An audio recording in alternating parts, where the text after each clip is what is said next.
Имало едно време, от една единствена капка слънчева светлина, цъфнало златно цвете. Венчелищетата му блестяха с древна магия, силата да лекува, да възстановява и да дава вечна младост. Но такава магия няма да остане скрита задълго. В продължение на векове, жена на име Майка Готел пазеше тайната на цветето. С шепот на стара песен, златна светлина се завъртя около нея, измивайки годините й.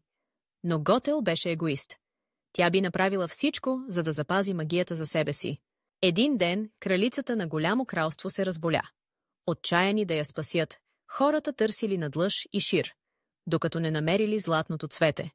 Неговата магия беше сварена в отвара и с една глътка кралицата беше излекувана.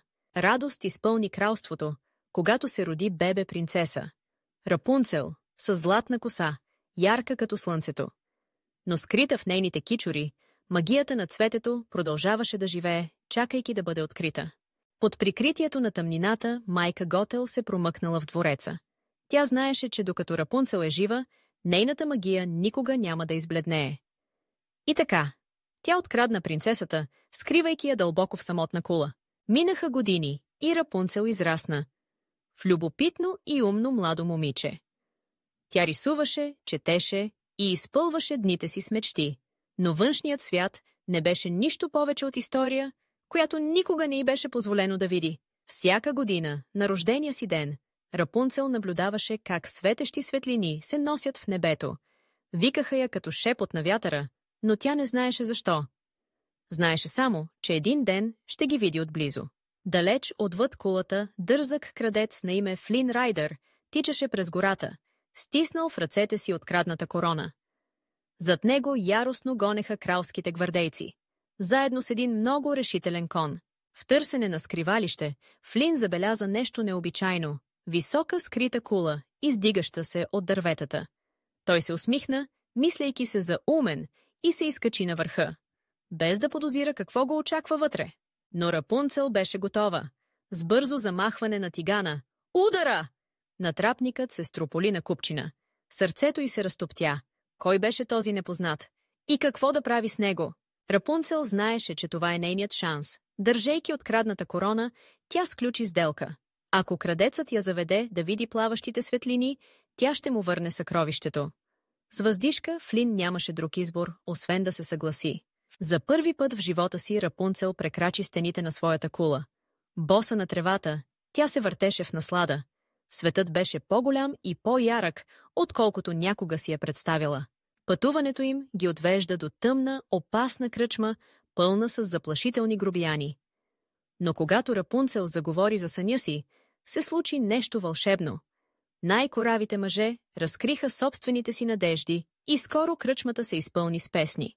Но в сенките майка Готел кроеше заговор. Тя прошепна съмнения в сърцето на Рапунцел, разказвайки истории за предателство.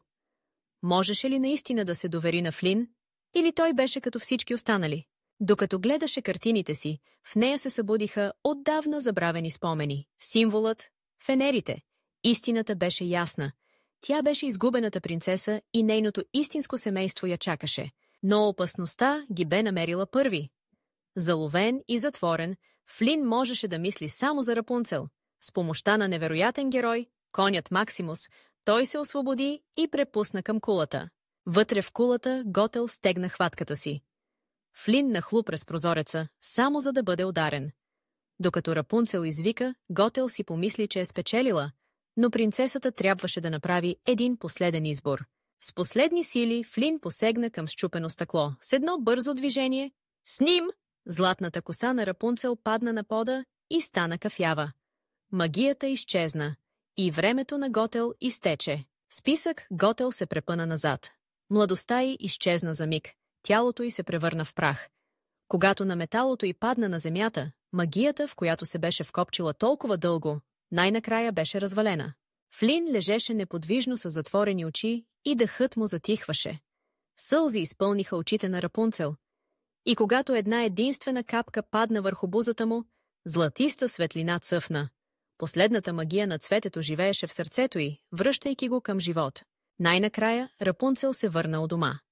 Кралят и кралицата прегърнаха дъщеря си. Очите им се напълниха с радостни сълзи.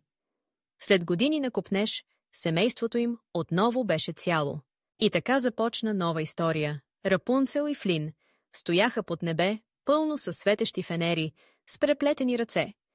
Очакваха ги любов, приключения и смях, защото това беше само началото на тяхното щастливо преживяване.